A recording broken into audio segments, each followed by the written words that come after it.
Health টিপসে আপনাদের সবাইকে স্বাগতম জানাচ্ছি। আমাদের আজকের আলোচনার বিষয় পুরুষাঙ্গ বড় হলে সঙ্গমের ক্ষেত্রে করণীয় কি।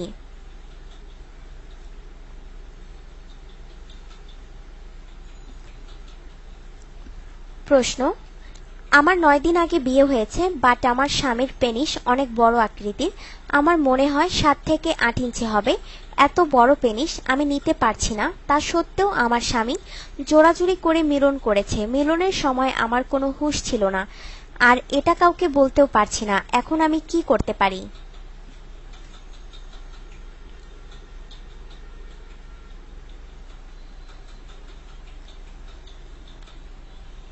উত্তর: প্রথম মিলনের ক্ষেত্রে সকল পুরুষেরই খেয়াল রাখা উচিত যে রতিক্রিয়ায় যেন তার সঙ্গিনী কষ্ট না পায়। এর জন্য পুরুষদের কর্তব্য হচ্ছে খুব সতর্কতার সাথে ইন্দ্রিয় সঞ্চালন করা। পুরুষাঙ্গের স্বাভাবিক আকার হচ্ছে 5 বা 6 ইঞ্চি। এর চেয়ে ছোট পুরুষাঙ্গ হলে তাতে কোনো সমস্যা নেই, বরং এতে নারীর কোনো কষ্ট হয় না। কিন্তু পুরুষাঙ্গ যদি বড় হয় তাহলে এক্ষেত্রে নারীর কষ্ট হয় রতিক্রিয়া করতে। স্বাভাবিক পুরুষাঙ্গ দ্বারাও কিছুদিন কষ্ট হতে পারে। নারীর যোনিনালী প্রসারতা বৃদ্ধি পেলে সেটা আর থাকে না।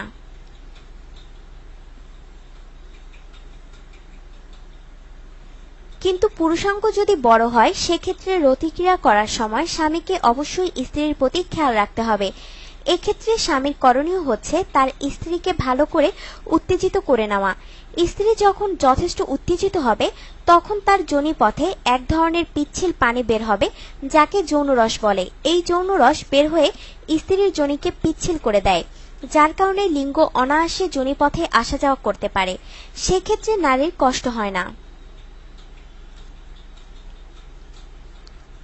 প্রথম মিলনকালে স্ত্রীকে ভালো করে উত্তেজিত করে নিলে প্রথম মিলনে কষ্ট হলে স্ত্রী কম বোধ পায়, কেননা সে উত্তেজনা বসে থাকে।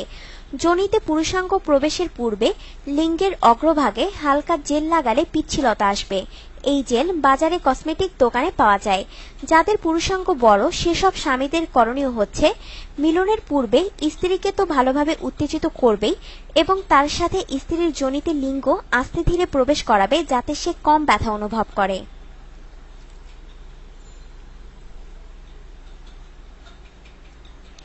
এক্ষেত্রে স্বামী স্ত্রীর যোনিতে লিঙ্গ 3 ইঞ্চি অথবা স্ত্রী যতটুকু সায় দেয় ততটুকু পুরুষাঙ্গ প্রবেশ করিয়ে সঙ্গম চালিয়ে যেতে থাকবে।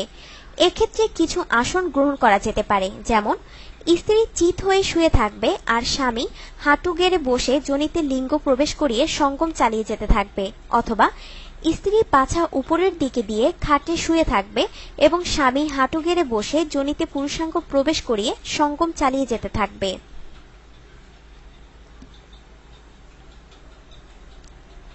এখানে আরেকটি আসন আছে। স্বামী নিচে শুয়ে থাকবে এবং স্ত্রী উপরে উঠে বসে নিজের সুবিধা মতো সঙ্গম চালিয়ে যেতে থাকবে। স্বামীকে অবশ্যই স্ত্রীর যোনির চাহিদার উপর গুরুত্ব দিতে হবে।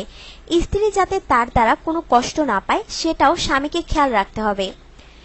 যে আসনেই সঙ্গম করেন না কেন, স্বামীকে সঙ্গম চলাকালে স্ত্রীর মতামত জানতে হবে, তার কাছে কেমন লাগছে, সে ব্যথা অনুভব করছে কিনা ইত্যাদি।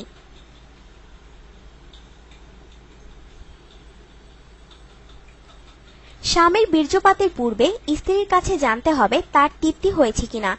যদি স্ত্রীর ইচ্ছে পূরণ না হয়, স্বামীর বীর্যপাত হয়ে যায়, তাহলে স্ত্রীদের মনে বিষণ্ণতা তৈরি হয়, তার মেজাজ হয়ে যায় খিটখিটে, মনে এক ধরনের অশান্তি অনুভব করে, যার কারণে সংসারে অশান্তি নেমে আসে। আর এটা হয় স্বামীদের যৌন মিলনে স্ত্রীদের প্রতি অসদাচরণ করার ফলে, যেমন এই আপুর প্রতিও অসদাচরণ করা হচ্ছে। প্রত্যেক স্বামীকে বুঝতে হবে আমি যেরকম মানুষ আমার স্ত্রীও একজন মানুষ।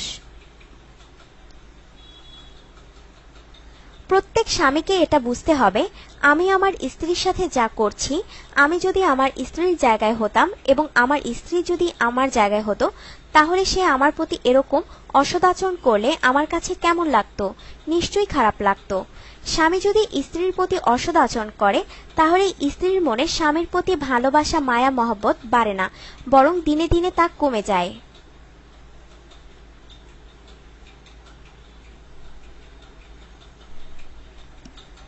যার কারণে স্ত্রী পরপুরুষের প্রতি আকৃষ্ট হতে পারে। আর এজন্যই মহানবী হযরত মুহাম্মদ সাল্লাল্লাহু আলাইহি ওয়াসাল্লাম বলেছেন, স্বামী কেমন ভালো তার স্ত্রী ভালো বলতে পারবে। স্বামী যদি সারা দুনিয়ার মানুষের সাথে ফেরেশতার মতো আচরণ করে ঘরে এসে স্ত্রীর প্রতি অসৎ আচরণ করে, তাহলে এ ভালো আচরণের আল্লাহর কাছে দাম নেই। সারা দুনিয়ার মানুষ যদি স্বামীকে খারাপ বলে আর স্ত্রী যদি স্বামীকে ভালো বলে, তাহলে আল্লাহ বলবেন, আমি তোর স্ত্রীর কথাই গ্রহণ করে নিলাম।